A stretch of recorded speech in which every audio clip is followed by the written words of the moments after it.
자, 얘들아, 다시 돌아왔어. 우리가 지금까지 1번부터 10번까지 풀어봤는데 1번부터 10번까지는 아주 크게 어려운 문제는 없었고 4번만 조금 더러워서 조금 안 좋은 문제였다라고만 이렇게 내가 강조를 했었는데, 자, 11번부터 20번 중에서 내가 정말 강조하고 싶은 문제가 있어.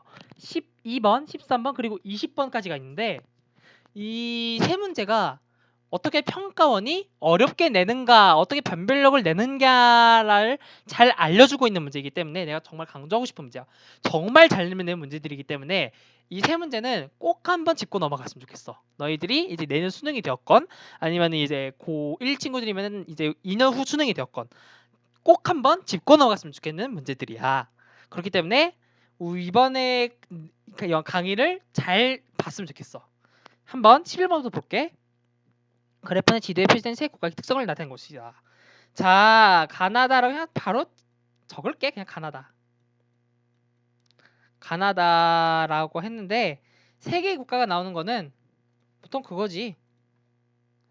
개발도상국, 후진국, 선진국. 그리고 자, 가는 도시화율이 낮고 유증 인구가 가장 높기 때문에 후진국이라고 보면 될 것 같고, 그 다음에 인도, 미국, 브라질 중에서 가장 1인당 GDP가 낮은 인도가 바로 가가 들어가면 될 것 같아. 나와 다는 도시화율이 비슷하기 때문에 구분이 잘 안 될 텐데 이번에 나와 다는 유소년층 인구 비율로 구분하면 될 것 같아. 나가 가장 낮잖아. 그렇기 때문에 나는 미국이라고 이렇게 체크를 해주면 될 것 같고, 다는 이제 브라질이라고 하면 될 것 같아.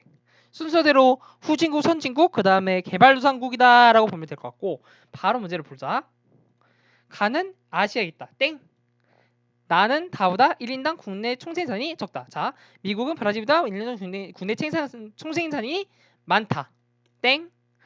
총인구는 인도, 미국, 브라질 15억, 3억, 2억 순으로 많다. 땡. 그다음에 가에서 다 중에서 성서비스업 종사자 비율이 가장 높은 선진국은 가다. 어렵지 않게 5번도 땡하고 답은 2번이라고 체크해주면 되겠어. 이렇게 세 개를 도식화하면 좋을 것 같아. 자, 실험은 어렵지 않게 풀었고 대망의 12번, 13번 내가 너희들 강의하기 전에 미리 이렇게 형광펜으로 쳐놨어. 너무너무 중요한 문제들이야. 그래프는 세 지역이 기후 특성을 나타내는 것인데 보면은 강수량과 기온만 나타내주고 여기는 편차라고 이렇게 적혀져 있어. 아, 편차라고 하면은 너희들이 이렇게 제대로 된 이런 제대로 된 수치가 아니라 편차를 가지고 대략 이때는 이 기온이구나라는 거를 짐작을 해야 되기 때문에 이 문제는 자료 자체가 어려워. 자료 자체가 어렵기 때문에 내가 이렇게 적어줄게. 자료 자체의 어려움. 이런 문제들이 평가원이 변별력을 내는 제1요소, 자료의 어려움. 이렇게 알면 될 것 같아. 사실 이 문제는 지리 올림피아드에서 많이 나와. 지리 올림피아드에서는 좀 빈출되는 이런 유형들인데 요즘은 수능이랑 지리 올림피아드가 좀 경계가 허물어지고 있어. 그만큼 수능을 내시는 분들이 지리 올림피아드 문제들도 어느 정도 참고를 하시는 것 같아. 그렇기 때문에 이 12번 같은 경우는 지오를 준비하려는 우리 고1, 2 친구들한테도 중요하고, 그 다음에 지오를 풀지 않더라도 그 다음에 수능에서 이제 승부를 볼 친구들한테도 너무나도 중요한 문제야. 그렇기 때문에 이 문제는 정말 주의 깊게 풀도록 할게. 천천히 풀게. 자, 가 같은 경우는 연평균 기온이 20.2도이고 연 강수량이 1389.4mm래. 연 강수량이 사이의 폭이 크지가 않다는 거 일단 한번 내가 까만색으로 표시를 해둘게. 이렇게 될 거고, 연평균 기온이 20.2도인데 1월 정도 되면은 10도 정도 되고 7월 되면은 30도 정도가 된대. 그렇다면 얘는 열대는 아니야. 열대가 아닐 수밖에 없는 게 열대는 최저 기온이 18도 이상이어야 되기 때문이야. 그렇기 때문에 A는 아니고 한 온대이긴 한데 계절풍 기후 아니면은 온대 수분 기후 CFA 아니면 CW 정도 될 것 같은데, 자, A를 보면은 런던이잖아. 얘는 CFB야. 서해안성 기후야. 바로 아니라는 걸 알 수 있을 것 같고, B와 C는 지금 중국 남부네. 중국 남부가 온대 계절풍 아니면 온대 수분 기후를 띠고 있기 때문에 B, C는 일단은 맞다고 체크를 하면 해주면 될 것 같아. 다른 여타 유형들과는 좀 다르게 풀어야 되는 문제야. D 같은 경우는 미국 동부도 특히 애틀란타 같은 경우도 온대 수분 기후에 해당되기 때문에 맞아. 이 같은 경우는 아르헨티나 내가 아까 일부에서 서한해양성 기후가 대륙 서한뿐만이 아니라 대륙 동안에도 나타날 수 있다고 했는데 이거는 초록색으로 색칠을 해놓을게.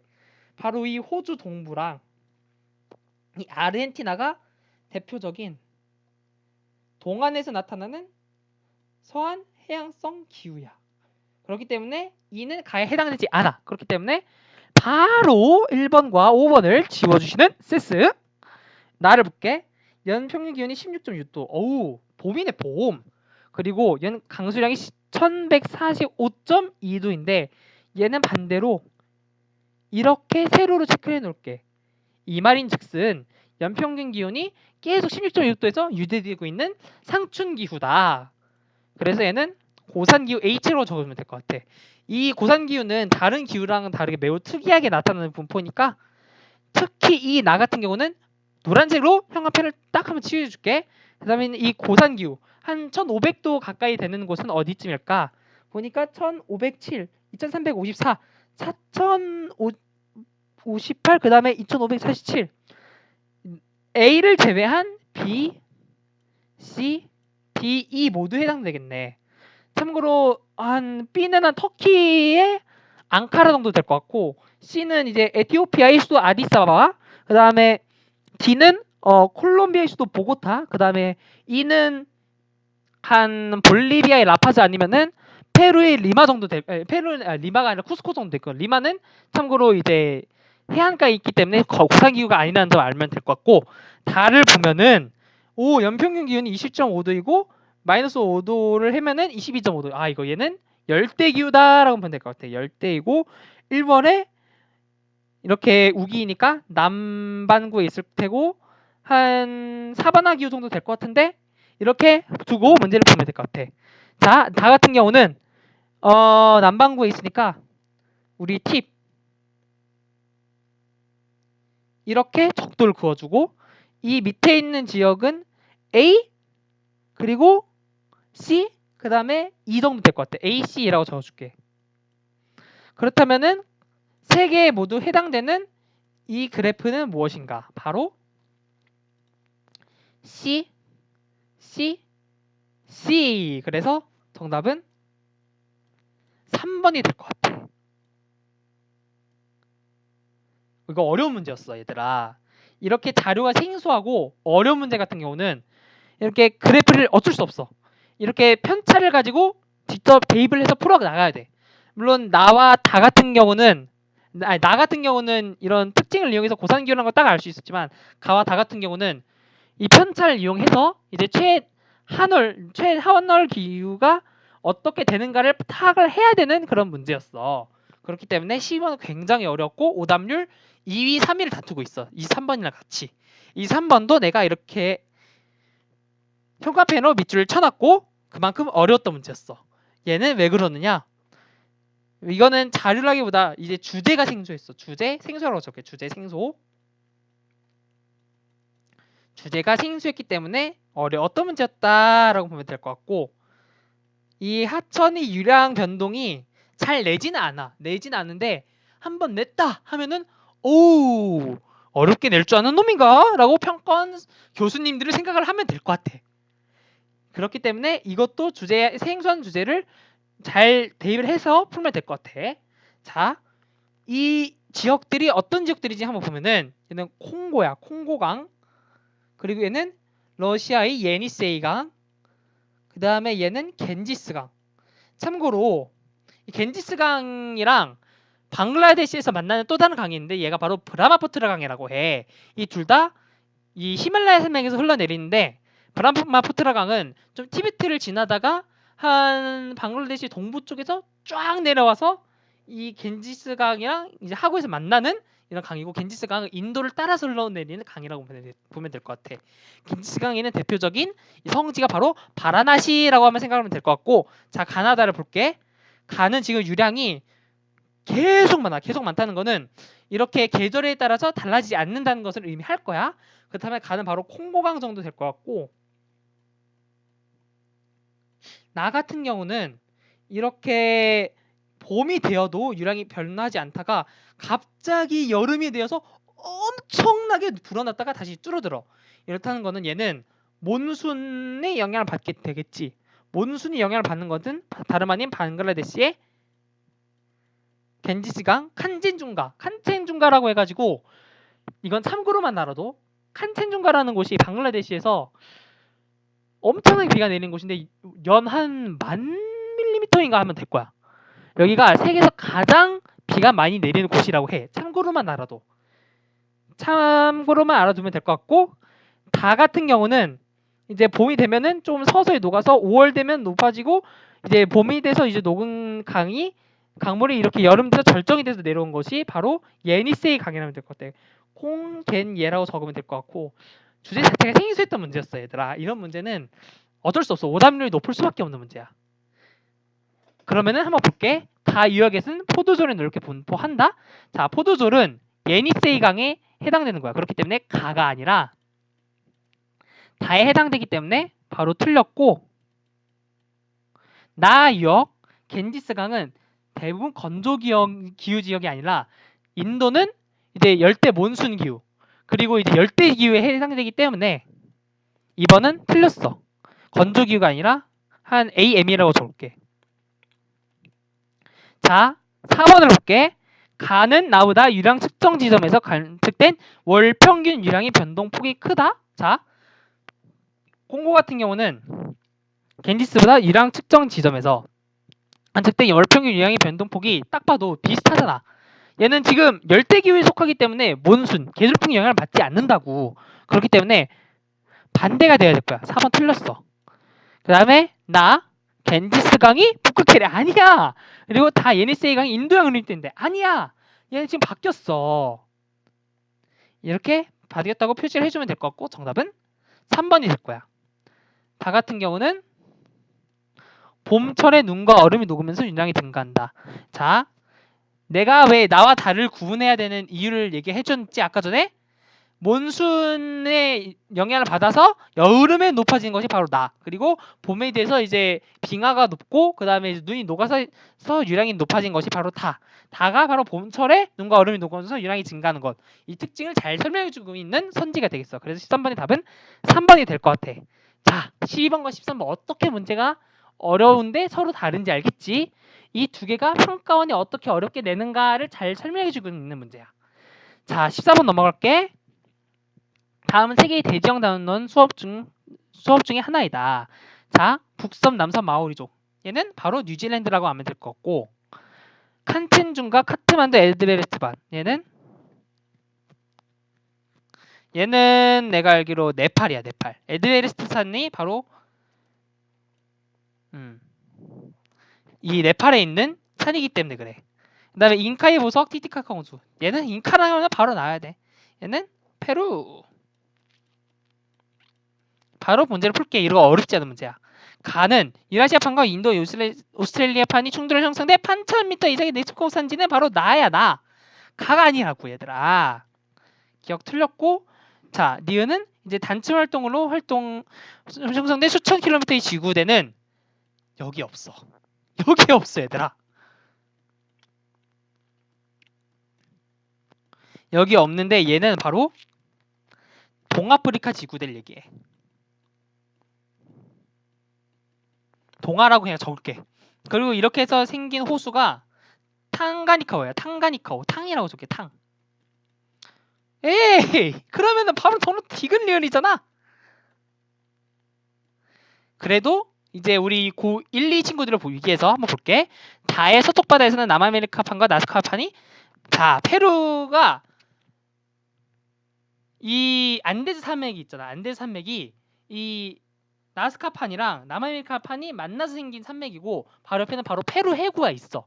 이 해구도 마찬가지로 이런 판이 충돌 때문에 만들어진 이런 지형이기 때문에 디귿은 맞는 것이 되고 자 네팔, 아프리스 히말라야 야 히말라야 바로 나왔고 환태평양, 페루 딱 맞았어. 끝났다. 이거는 어렵지 않게 풀 수 있었던 14번 문제였어. 15번 볼게. 그래프는 세 국가의 인구 특성을 나타낸 것이다. 이에 대한 설명으로 옳은 것은 자 1950년에는 보면은 세 국가가 15에서 64세 인구가 비슷비슷하네. 근데 2015년에 오야 65세 인구가 엄청 많은 일본이 있고 독일은 그래도 낮고 이집트는 여전히 개발도상국을 벗어나지 못하고 있고 그다음에 이 여기에 있는 이 시대에 따라 변화하는 이런 그래프를 좀 잘 보면 될 것 같고 자 1950년 총무양비는 이집트가 가장 낮다? 이거는 솔직히 말해서 알 수가 없어. 왜냐면은 비슷해. 딱 봐도 한 50%가 다들 넘잖아. 총무양비에 대해서는 일단 알 수가 없어. 그런데도 문제는 풀 수 있다. 너 얘는 세모를 표시를 해줄게. 1950년대 유소년 인구 부양비는 자 유소년 인구가 가장 높은 거를 보면 되겠지. 유소년 인구 부양비가 가장 높은 거는 이집트가 아니라 독일이야. 이건 확실히 틀렸기 때문에 X 쳐줄게. 3번 2010년 노년 인구 부양비는 일본이 독일보다 높지. 아니 얘는 지금 노년 인구도 가장 많은 데다가 이 세 개 국가 중에서 이 15에서 64세 인구가 가장 적기도 해. 그래서 인구가 독일보다 높아. 그래서 3번 틀렸고 4번 1950년에서 55년 사이 인구의 자연 증가율 일본이 이집트보다 낮다. 자 얘는 여기를 봐야 될 것 같은데 인구의 자연 증가율은 일본이 이집트보다 자 얘는 출생률에서 사망률을 빼주면 되는 거야. 참고로 인공적인 증가라고 하면은 이민을 얘기하는 건데 이거는 크게 이 문제에서는 중요한 건 아니니까 참고로만 알아두고 출생률에서 사망률이 이렇게 되겠지. 1950에서 55년이니까 대강 한 일본은 한 20% 정도 되겠네. 근데 이집트 같은 50에서 30이니까 50에서 20%니까 한 25% 정도 될 거야. 딱 봐도 이집트가 더 높지. 그렇다면 일본이 이집트가 낮다는 거는 맞는 말이고 4번이 확실하기 때문에 답이 4번일 거야, 얘들아. 이렇게 확실하게 답이 주어져. 이렇게 수능은 이 세모가 있더라도 반드시 옳은 것은 반드시 드러나게 되어 있다라고 보면 될 것 같고 5번 세 국가 중에서 그래도 한번 보자. 세 국가 중에서 2010년, 15년 인구 1000명당 사망자 수가 가장 많은 국가는 자 이거는 인구 1000명당 사망자 수라고 해서 속지 마. 그냥 사망률이라고 생각하면 될 것 같아요. 사망률이 가장 많은 국가는 이걸 보면 되겠지? 독일이야. 왜냐하면은 독일은 이제 초고령 사회까지는 아니야. 일본처럼 초고령 사회까지는 아닌데 그래도 좀 고령화가 많이 진행돼. 우리나라보다 고령화 지수가 비슷할 거야 아마. 우리나라도 이제 고령 사회라 가지고 그렇기 때문에 사망자 수가 이제 높을 수밖에 없어. 그렇기 때문에 이집트가 아니라 독일이라고 보면 될 것 같아. 그래서 답은 확실하게 4번이 나왔고 자 얘들아 16번부터 19번까지는 어렵지 않은 문제이기 때문에 빨리 한번 풀어보도록 할게. 제3 식량 작물 중에서 아시아 대륙 내 지역별 생산량을 나타낸 것이다. 야 이거는 대표적인 유형이다. 이거는 어렵진 않은데 대표적인 유형이기 때문에 일단은 대표라고 적고 이렇게 형광펜을 쳐줄게. 대표적인 유형이기 때문에 자 그랬을 때 동아시아가 가장 많고 동남아시아, 남아시아가 적어. A는. 근데 B는 계속해서 유지가 돼. 그렇다는 거는 B는 아시아 전역에서 생산하고 있는 쌀이 되겠다. 이렇게 먼저 적어주도록 할게. 그 다음에 C 같은 경우는 동남아시아에서는 잘하지 않는데 동아시아와 남아시아에서 많이 잘한다. 자 얘들아 아까도 밀이 아시아에서 많이 잘한다고 했는데 밀은 특히 중국이랑 인도에서 많이 자라. 그렇기 때문에 동남아시아는 별로 없지만 동아시아랑 남아시아에서 자라는 C는 밀이 될 거야. 그럼 바로 A는 옥수수가 되겠지. 특히 동남아시아랑 남아시아는 옥수수가 자랄 수 없어. 왜냐면 옥수수가 세계 작물 중에서 가장 내한성이 가장 뛰어난 작물이야. 딱 봐도 이렇게 옷을 입고 있잖아. 옷을 입고 있기 때문에 이렇게 이렇게 내한성이 가장 높은 거는 옥수수가 될 수밖에 없어. 다음은 동아시아는 동남아시아랑 남아시아보다 온도가 낮기 때문에 옥수수가 잘 자랄 수밖에 없는 것이고, 자 바로 이제 어렵지 않게 문제를 풀어보도록 할게. 자 A는 옥수수는 세계 시장 최대출국은 아시아가 아니라 얘는 미국이야. 미국. 참고로 알아둬. B의 대부분은 각축이 아니야. 얘는 A야. A 쌀은 주식으로 이용되는 거지. C는 새 식량 작물 중 단위 면적 땅 생산량이 가장 많은 것은 C가 아니라 B 쌀이야. 그렇기 때문에 동남아시아에서 많이 자라는 거야. 그 다음 A는 B보다 세계 생산량에서 아시아가 차지하는 비율이 높다. 자, 옥수수는 아시아에서 많이 안 자라. 오히려 미국에서 많이 자라지. 자, 아까 얘기했지만 중국이 모든 국에서 1위를 다 차지하고 있는데 딱 하나 놓치고 있는 것이 바로 이 옥수수야. 옥수수의 생산량은 미국이 수출량도 많고 생산량도 가장 많아. 왜냐? 얘네는 옥수수를 그 사료 작물로도 쓰고 바이오매스라고 해가지고 이런 에너지 자원으로도 많이 이렇게 만들고 있거든. 그렇기 때문에 미국이 이렇게 옥수수를 많이 기를 수밖에 없어. 마지막 B와 C의 기원지는 아시아. 자, 쌀과 밀은 아시아에서 위치하고 있고 기원지도 아시아에서 위치하고 있어. 참고로 옥수수는 남미야. 남미에서 기원되고 있는 작물이다라고 알면 될 것 같고 16번 어렵지 않았지만 대표적인 문제이기 때문에 꼭 알아두었으면 좋겠는 문제야. 17번 갈게. 그래프는 지도에 표시된 네 국가 자동차 생산량 변화량을 나타낸 것이다. 자, 독일, 미국, 중국인데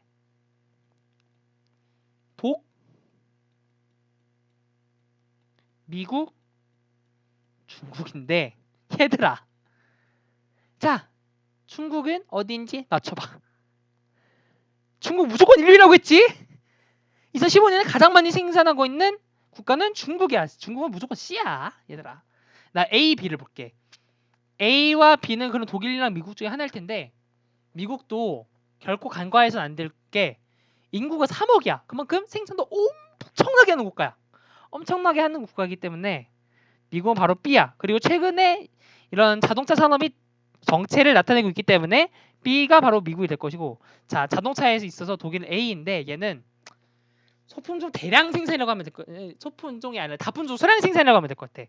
이렇게 다양한 이런 브랜드를 소량 생산해서 아주 브랜드화 시키는 이런 전략을 쓰고 있기 때문에 적더라도 이렇게 알짜인 국가 독일이 바로 A라고 두면 될 것 같고, 바로 볼게. 유럽연합이 회원국은 바로 B가 아니라 A가 될 것 같고, A는 이렇게 될 것 같고, 참고로 B는 나프타, A는 C보다 독일은 중국보다 국내 총생 규모가 작아. 중국 세계 2위야. 엄청난 국가야. B는 C보다 2015년 제조업 생산자 수가 중국이 많지. 중국이 많잖아. 중국 뭐든지 많아. 2005년 자동차 생산량은 중국이 미국보다 많다. 야, 중국이 미국보다 2015년이면은 맞는 말이었을 텐데 얘는 2005년이어서 틀렸어. 2005년. 자, 남은 거는 5번. 95년 대비 2015년 자동차 생산량은 생산량 증가율이야. 멕시코는 딱 봐도 한 4배 정도 높아졌다. 독일은 근데 2배보다도 낫지? 이거는 뭐 독일, 미국, 중국이라고 할 필요 없이 독일, 미국, 중국이라고 이렇게 풀 필요도 없이 바로 이렇게 적어도 C가 중국이라는 것만 알면 바로 풀 수가 있는 문제였어. 오케이? 자, 그러면은 바로 18번 가볼게. 다음 자료에 가에 해당되는 국가로 오는 것은, 자 얘들아 이거는 그냥 빨리 풀게. 자, 아틀라스 산맥이 바로 키포인트야. 이 아틀라스 산맥이 아프리카에 있는 북아프리카에 있는 유일한 산맥이야. 얘는 모로코에 있는 산맥이야. 끝났어. 얘들아. 끝났어. 18번은 이가 1번이라고 알면 그냥 끝날 것 같아. 이거는 특징적인 국가를 고르라고 하는 거이기 때문에 뭐 별로 뭐 볼 것도 없이 바로 1번이라고 체크해주고 넘어가야 할 문제야. 실제 수능에서는. 하지만 한 가지만 더 볼게. 뭐 사막 마라톤은 뭐 볼 거 없어. 이거는 어차피 사막만 있으면 어차피 비슷하기 때문에 바로 카사블랑카야. 모로코라고 하면은 이렇게 크게 중요한 도시가 있는데 모로코의 수도 리바트, 그 다음에 최대 도시 카사블랑카, 그 다음에 이제 탕헤르라는 도시가 있어. 얘는 엑스포트 주최를 하려다가 좀 실패한 그 도시인데 모로코 내에서는 그래도 큰 도시야. 그렇기 때문에 이제 얘는 이제 카사블랑카라는 도시를 주어줬기 때문에 이제 조금 깊숙하게 알고 있는 사람이라면은 이거 카사블랑카를 보고 딱 1번이라고 골라주면 되는 거야. 하지만 그러지 않더라도 아틀라스 산맥이라고 나타나고 있기 때문에 얘는 1번인 거야. 아틀라스 산맥이 바로 키포인트였어. 이건 18번은 그냥 넘어가도록 하자. 자, 19번. 다음 글이 가에서 다 해당되는 도시로 지도의 A에서 E에서 고른 것은. 자, 고원지대에 위치하여 주변 도시에 비해서 기후 조건이 양호하다. 그리고 미국 서부와 밤낮이 반대. 미국 서부와 밤낮이 반대라는 것은 인도 정도 될 것 같아. 얘는 한 90도 정도이고 서경 90도, 얘는 동경 90도 정도에 해당되고, 그 다음에 영어에 능통하고 IT 기업이 성장하였다. 그러면은 바로 인도 B 하이데발라드 이데바라드 이렇게 적어줄게. 참고로 얘들아 뭄바이는 인도 서부에 있어. 뭄바이는 세계에서 인구가 가장 많은 국가의 수도. 끝났다 얘는. 베이징 C. 베이징 모르는 친구는 없겠지. 태평양 연안이 쾌적한 기후와 전문 인력을 쉽게 확보할 수 있는 고용 환경 그리고 실리콘밸리 끝. E. 로스앤젤레스 B, C, E 이렇게 매칭을 해서 바로 답은 2번이다 라고 바로 찍고 넘어갈 문제야. 어렵지 않은 문제야. 3번인 이유를 난 잘 모르겠어. 자 얘들아 오늘의 피처 프레젠테이션 20번은 내가 아예 별표를 쳐놓을게. 20번 오답률 무려 80% 가까이 된 문제야. 80% 가까이 된 문제인데 사실 이 문제는 내가 9월에서 이거 신유형이라고 이렇게 강조를 했었던 적이 있어. 신유형이기 때문에 어려운 문제야. 이거는 신유형이다라고 적어줄게. 이래서 어려웠던 거야.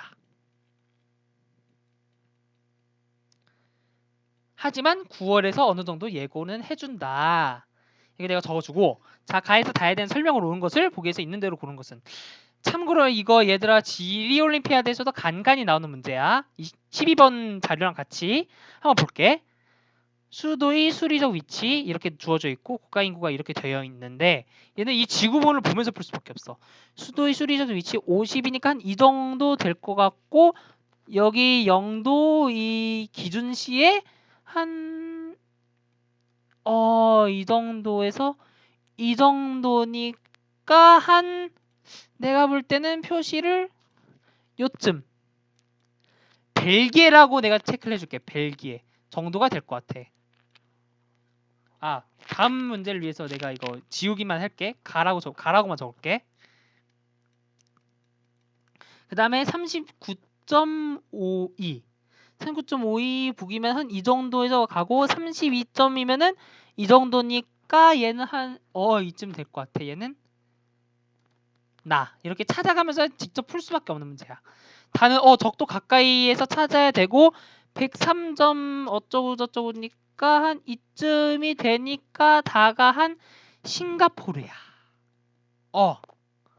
이거는 어쩔 수가 없어. 대충 이 위치에 이 국가가 있다는 배경지까지 있어야 되는 어려운 신유형이었어. 그랬을 때 순서대로 적을게. 벨기에, 터키, 싱가포르, 벨터싱 이렇게 적어줄 거고 이제 가나다랑 풀어볼게. 가는 스위스로 내 언어가 공전하고 있다. 이거를 사실 벨기에라고 딱 알아맞추기 어려운 사람들이 있거든. 일단 얘는 세모로 해줄게.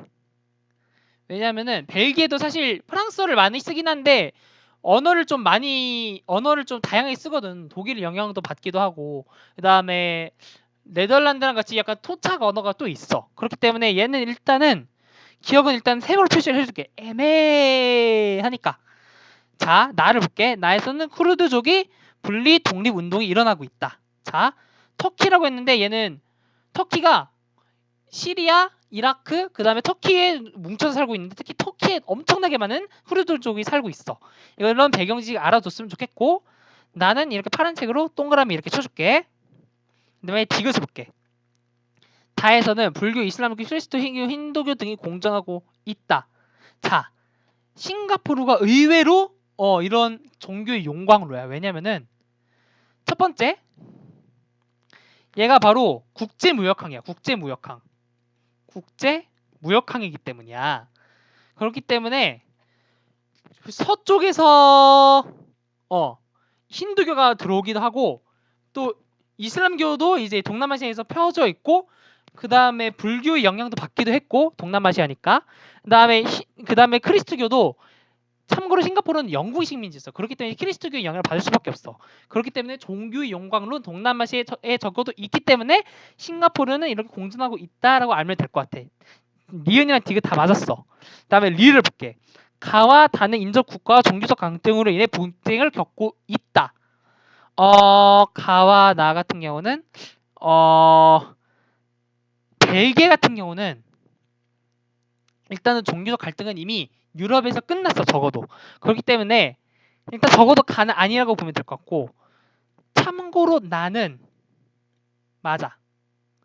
같은 이슬람교라도 수니파와 시아파의 종교적 갈등이 있기 때문이야. 터키가 사실은 그렇게 수니파와 시아파의 갈등이 그렇게 크진 않아.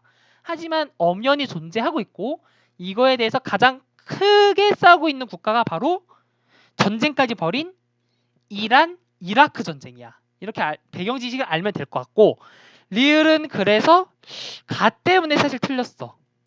벨기에가 사실 종교적 갈등으로 분쟁을 겪고 있는 건 아니거든. 그렇기 때문에 니은 디귿이 다 있는 것들 골라볼게. 니은 디귿이 다 있는 2번, 3번, 2번, 3번, 5번 그리고 리을이 아닌 이렇게 해서 2번, 3번이 남는데 사실 이 기억 때문에 애들이 많이 헷갈려 있을 것 같아. 근데 스위스는 인구가 벨기에보다도 작아. 벨기에가 국가 인구가 1150만 명 정도가 되긴 돼. 근데 스위스는 이거보다 작은 한 우리나라 한 경상도에 살고 있는 인구 수 정도 될 것 같아. 한 몇백만 정도밖에 안 되는 국가이기 때문에 이런 것까지 꿰고 있어야 되는 문제이기 때문에 이 20번이 신유형에다가 이 배경지식까지 유하고 있는 문제였기 때문에 어려울 수밖에 없는 문제였어. 그렇기 때문에 기억은 틀렸어. 답은 그래서 2번이 되겠습니다.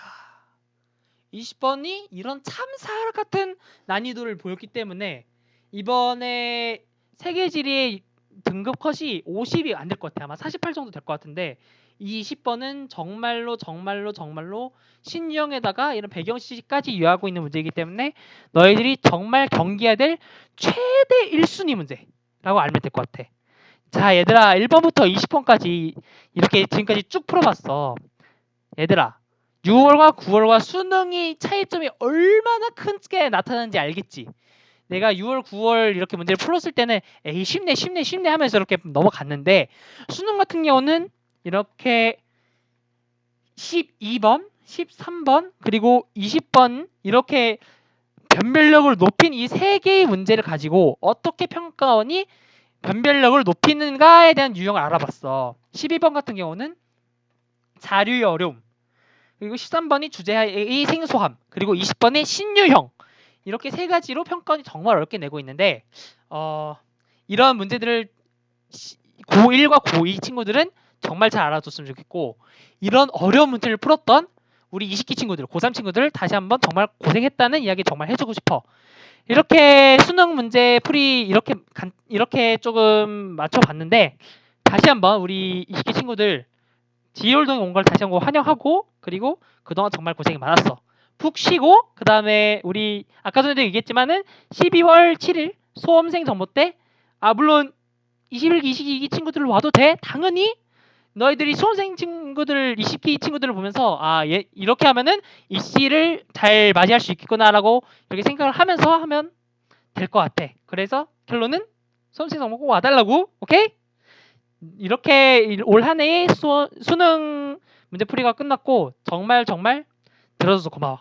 내년에 과연 3월에 내가 다시 해설을 할지는 모르겠는데 그래도 만나면은 또 이렇게 열심히 풀어줄 거고 설령 이렇게 잘 풀어주지 내가 아니라 다른 사람이 아니더라도 잘 풀어주지 않을 사람을 내가 뽑진 않을 것 같아. 왜냐면 내가 회장이기 때문에 또 너희들을 이렇게 또 도와줘야 될 입장이잖아. 너희들을 위해서 내가 최선을 다하고 있다는 거 이거 그리고 너희들이 정말 고생하고 있다는 거 정말 알아줬으면 좋겠어. 얘들아 정말 고생 많았다 얘들아. 그러면은 고1 고2들은 3월에 보자. 그리고 고3 친구들은 수원시동문 때 보자. 안녕.